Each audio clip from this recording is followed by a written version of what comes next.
these supplements that I am going to talk about have been clinically tested in a double-blind study and have had proven results. Those are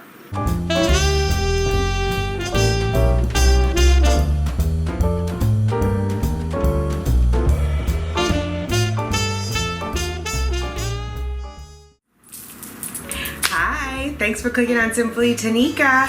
I am Tanika. If you are new here, welcome. Hit that subscribe button. Let's hang out a while. If you are returning, welcome back. Let's get those babies, ladies. I see the crystal raindrops fall and the beauty. Hey fam, happy hump day to ya. Happy hump day to ya. Happy hump day.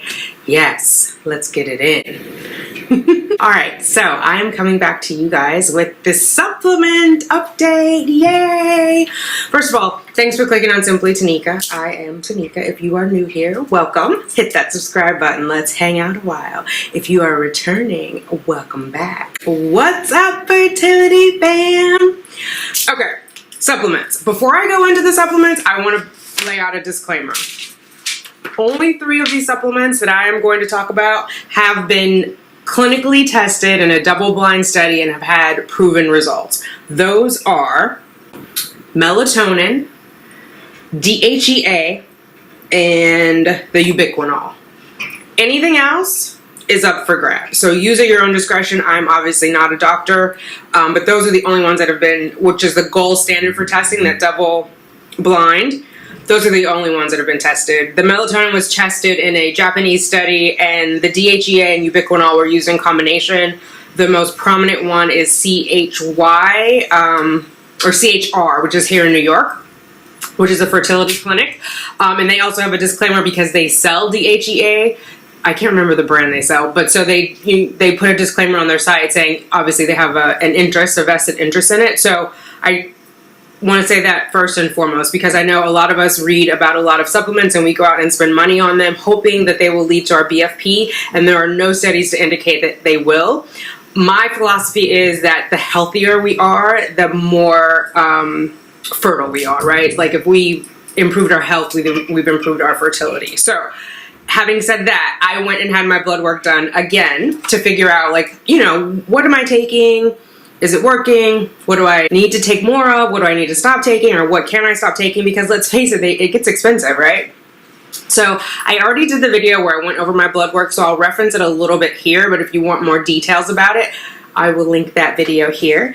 But let's just get into it, all right? So I wrote notes so I don't misquote anything. So the first thing, folic acid, folate. I think anytime we are trying to get pregnant, we are recommended to have folic acid. If we're taking a good prenatal, it will be in there. This is my prenatal. It has it in there. I also took folate, optimized folate, which is L-methylfolate. It's 1,000 micrograms is what I was taking, just in case my body wasn't processing the other one.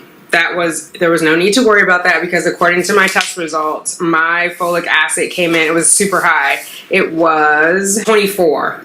And so anything above 538 is normal according to this lab. And I'm saying according to this lab because different labs have their own array. So you want to look at your particular lab work. So this particular lab, anything above 5.38 was normal. Borderline deficient was 338 to 538. Excessive was over 24. I had over 24. So I don't need to buy, I don't need to buy any more folate because my body is doing just fine. I will continue taking my prenatal. This is prescribed. It's a VitaPearl with DHEA. I'll continue taking that and I don't have to buy any more folate. So yay. The second one is vitamin D. There have been studies that have shown that women who had higher levels of vitamin D in their follicles were more likely to be pregnant, but again, it wasn't the gold standard of testing. It wasn't conclusive. You definitely need the vitamin D when you are pregnant. A lot of women who don't have it end up with issues or having to supplement. So I have been supplementing with 250 micrograms or 10,000 IU of the vitamin D3. Why is vitamin D important? So it influences endometrial receptiveness and can assist with cell division prior to ovulation. So endometrial receptiveness, that's our uterine lining. So basically helping implantation, right? Making sure that it is like what it sounds, receptive. Like your endometrium is like, hey, egg, come over here. Hey, embryo.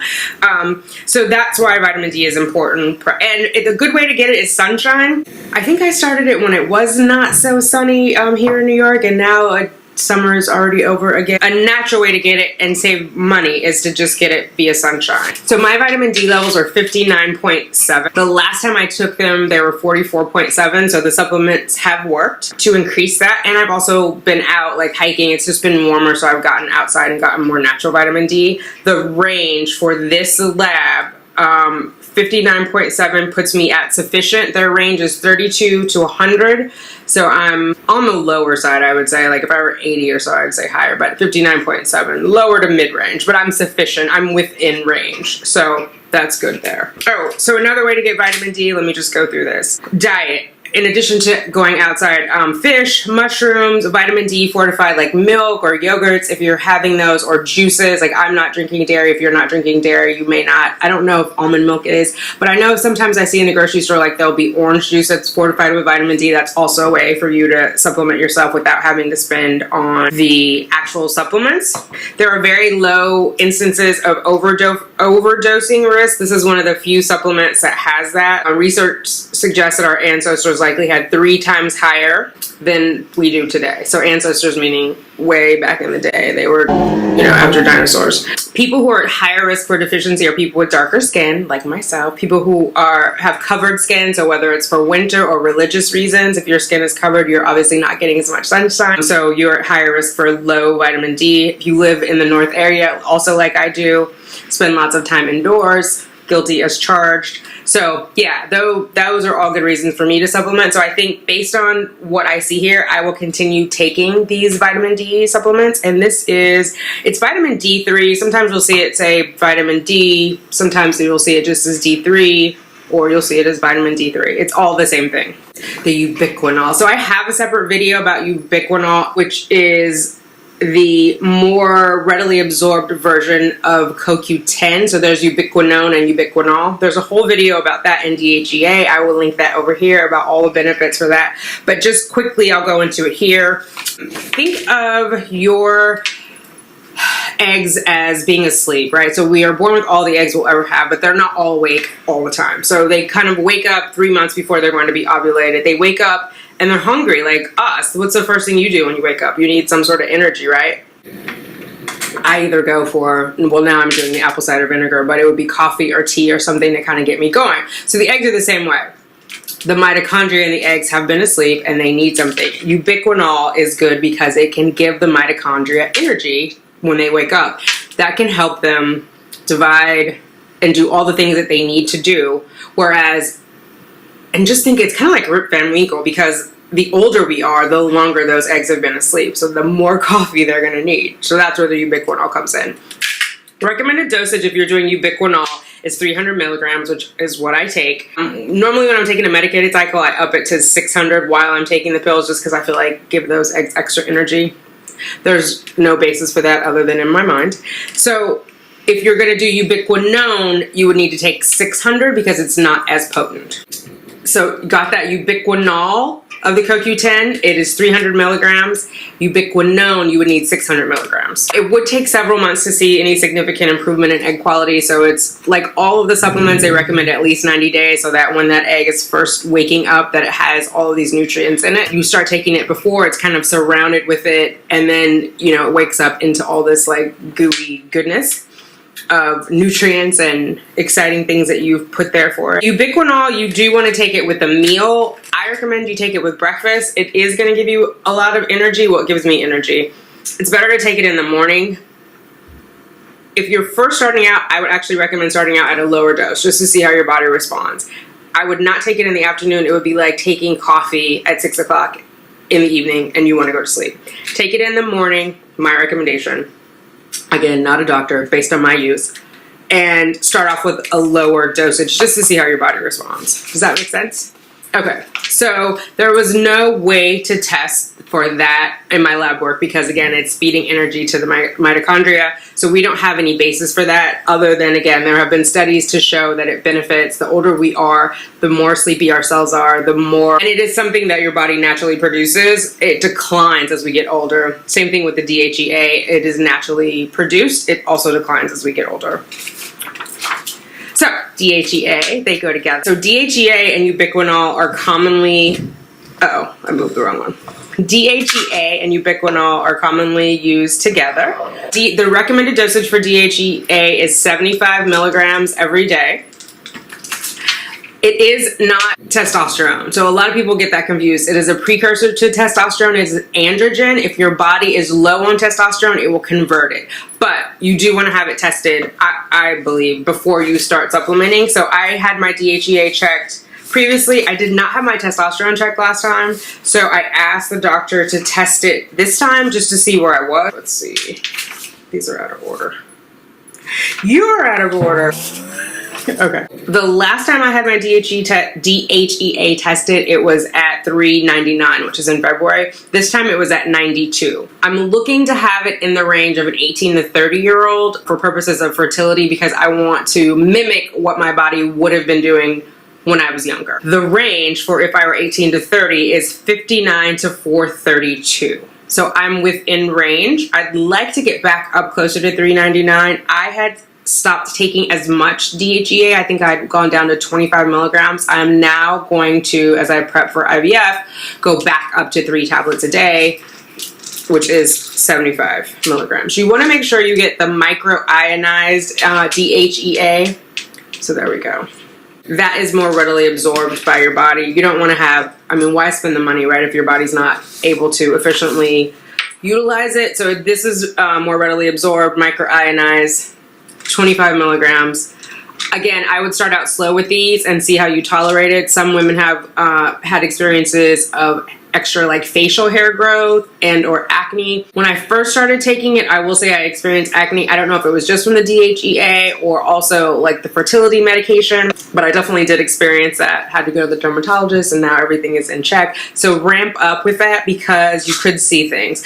Also, some of you ladies have left in the comments that you are cycle stopped with DHEA. I have not had that experience and I haven't found any studies to indicate why that might happen, but just be aware of that. I think anytime you're taking supplements, like when I started, I had a journal and I would implement one at a time and take notes on how it made me feel and like what was happening so that I could identify if there were an issue. Like I would be able to pinpoint, oh, it was when I started taking this, or oh, when I started taking the extra large dose of this.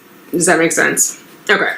So also my testosterone, we tested this time. We did not test it last time. It was 12.9 in the second stage. Doctor said it was fine. So I'm good there. Oh, why DHEA? So DHEA improves quantity of eggs, which mature to ovulation. So the follicle recruitment, which is going to be important for me now that I'm getting ready for IVF, as well as embryo quality. So the grades, average score, and total embryo numbers, it impacts that. So in this, again, that was one of the things, one of the supplements that had the double-blind study.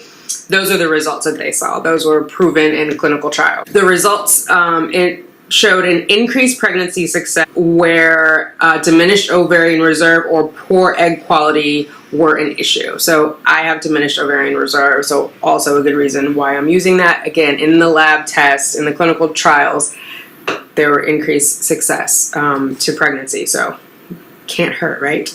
All right, omega-3, omega-6. So this is a combined strategy. There is a ratio of omega-3 to omega-6 that you want to have. You don't want to just throw in omega-3s, even though they are great, and not worry about your omega-6. The reason for that is many, many moons ago, we lived and we naturally consume more omega-3 and less omega-6. Now we have so much processed food, we consume more omega-6, and that kind of throws things out of whack. Good ways to get omega-3 are like salmon, tuna, different fish, you can get it. But you also want to be aware of like your omega-6 and reduce that so that your ratio, you want to have it like 2 to 1. So for every 2 omegas that you have, omega-3s that you want to have 1 omega-6. Does that make sense? Increased omega-3 improved morphology in women undergoing IVF. They're saying that like those women had multiple IVFs, right? The first one they had it, there was a morphology issue or it wasn't as great, and then they supplement it with the omega-3 and the quality or morphology improved. I only want to do one, so I'm taking it now. Let's hope it works. Oh, so our ratio shifted when we increased our intake of like vegetable oils, cereal grains. That's why it's important when you eat meat like poultry and beef to have it grass-fed. If it's grain-fed, that's omega-6. You're increasing your omega-6. And when we shifted, particularly here in America, where they had like all the crops, anyway, I don't want to get into the politics. A lot more of the animals, there were more grains readily available, and so more of the animals were fed grains, and that shifted what their profile was. And so when we consume that meat, we're eating more omega-6. If you are eating grass-fed beef and grass-fed poultry, the balance is there. They're not shifted. Their omega-3 is intact. Hopefully that makes sense. I know we all can't afford to eat grass-fed. I'm just saying be aware of it if there's an opportunity for you to keep your ratio high. So if you have to eat grain-fed beef, eat more fish so that you have that 2-to-1 ratio in balance. I'm not saying go out and spend extra money. I'm just saying think about how you're consuming food and how it impacts your body. That's all. DHEA and EPA. So the World Health Organization recommended 300 to 500 milligrams of EPA plus DHA daily. Most prenatals now have the DHA, which is also an omega-3. There is a plant-based omega-3 called ALA, alpha linoleic acid. Other ways to reduce your omega-6 consumption. So fast food, reduce your fast food. I know it's hard. Vegetable oil, so like sunflower, corn, soybean, and sesame oil. You want to reduce those. Those are going to give you omega-6. And swap those instead for things like butter, coconut oil, and olive oil. Does that make sense? That way you're keeping your balance, your ratio, the 2-to-1 ratio intact. Again, there's no way to test for those in my blood, so we didn't have that, just based on the fact that there's strong clinical evidence to suggest that I would have a more successful IVF outcome. That is why I'm taking those omega-3s. I eat a lot of fish anyway, but better safe than sorry, I think. Antioxidants. So this is where I'm going to go into antioxidants. There isn't really a way to test for antioxidants. First of all, what are they? They neutralize reactive oxygen molecules. The problem with reactive oxygen molecules, such as free radicals, is that when they react with other molecules, they cause oxidation. So think of it like rust. As we age, oxidative damage causes more and more problems for our eggs, so they just get rustier. Researchers have seen reduced production of antioxidant enzymes. So that is like we're getting a double whammy. Not only are we getting rustier, but then our bodies are now producing less anti-rust naturally, the way they did when we were younger. So mitochondria are sensitive to oxidative damage and release more oxidants when damaged. So then there's a triple whammy, vicious cycle, resulting in damage and more free radicals. So remember, the mitochondria is what's giving us, our cells, the energy, and then they're getting rust on them, and then they're freaking out because they're getting rust, and then they have like less antioxidant properties, and so it is a vicious cycle. So that is why the antioxidants are so important, especially for us older gals. Let's get into those. Melatonin. So again, melatonin is the only one that has been tested. It specifically was tested with women who were undergoing IVF. I would not recommend taking it if you are not on a medicated cycle, either IVF or Femara or Clomid, because it can suppress ovulation. I learned that the hard way. So if you have a medicated cycle where they're forcing an ovulation, you'll be okay. Or IVF where they're taking the eggs or creating the ovulation that way. If you're doing it naturally, this is not a good antioxidant to add. It's a powerful antioxidant that directly neutralizes free radicals, which decline with age. Benefits on eggs and embryos. The recommended dose, if you are going to take it, is 3 milligrams. Again, medicated cycle only, and you want to take this shortly before bed. It is going to help you get those Z's. Vitamin E, same antioxidant effect as melatonin. It is fat soluble. 200 IU recommend. Don't take if taking aspirin. This is key because it has blood thinning properties. It's an anticoagulant. So if you're also taking aspirin, which I know a lot of you ladies are, you don't want to take vitamin E as your antioxidant because you're going to thin your blood even more, causing bruising, bleeding, bleeding that you can't stop because there's not going to clot. So just something to be mindful of. Anyway, I'm not supplementing with that. Although it's also great for the skin, which Cheyenne has some little capsules in there that I might put on my face, which is good to know because, you know, the skin is the largest organ. So if you're absorbing things, if you're putting things on your body, make them work for your fertility and not against your fertility. There's a lot of stuff that's really bad for your skin. If you're looking for a good moisturizer, try something with some vitamin E. Okay, vitamin C. It is water-soluble antioxidant. It is naturally found in large amounts of ovarian follicles. So here's vitamin C. I'm doing 500 milligrams of that. You can also have citrus. There's a lot of ways to get vitamin C. You can look that up. Alpha lipoic acid, ALA. It's a universal antioxidant. It supports metabolism and energy production and supports cardiovascular health. So it's naturally produced in the body. Best on an empty stomach. It is R-alpha lipoic acid. 600 milligrams, natural form, readily absorbed is more effective, which is the R-alpha lipoic acid. So you want to look for that on your label of exactly where your active ingredient is. It's fat soluble. It's naturally found in mitochondria.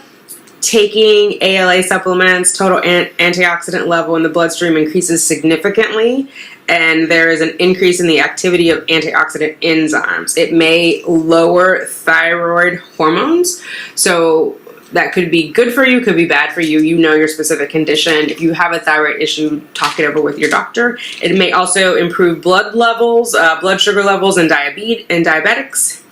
Again, if you have diabetes, talk to it. In the studies that I read, they were saying you might be able to eliminate your thyroid medication or your diabetic medication. I'm not a doctor. Talk to your doctor if you have diabetes or are borderline diabetic or if you have a thyroid issue. You want to take this 30 minutes or 2 hours before eating. Okay, I think we're getting close to the end.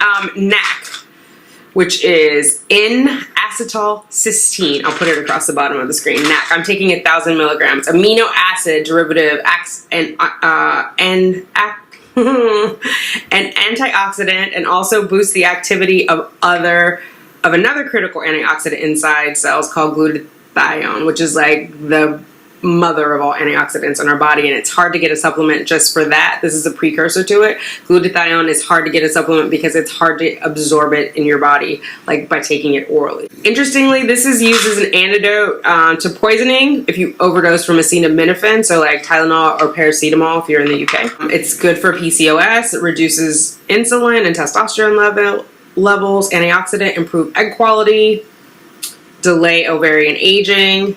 Benefits: reduces oxidative stress, reduces chromosomal damage, reduces chromosomal instability, improve egg and embryo development. Decrease miscarriage risk when combined with folic acid. Side effects: you could have an allergic reaction, so be careful when you are taking that. I think that's it. I got a lot of this information from 2 books. I'll insert the books here. I don't want to misquote them. One is Egg Quality by Dr. Darja, and the other one is It Starts with the Egg. I will insert both of those books here as reference, and I'll put a link to them in the description box below. All right, ladies, that is it. Those are the supplements that I am taking based on my blood work. I highly, highly recommend that you get your blood work done if you are taking supplements so that you are not wasting your money and you know where you stand. If you have any questions about anything, let me know down below. I will talk to you later. Bye.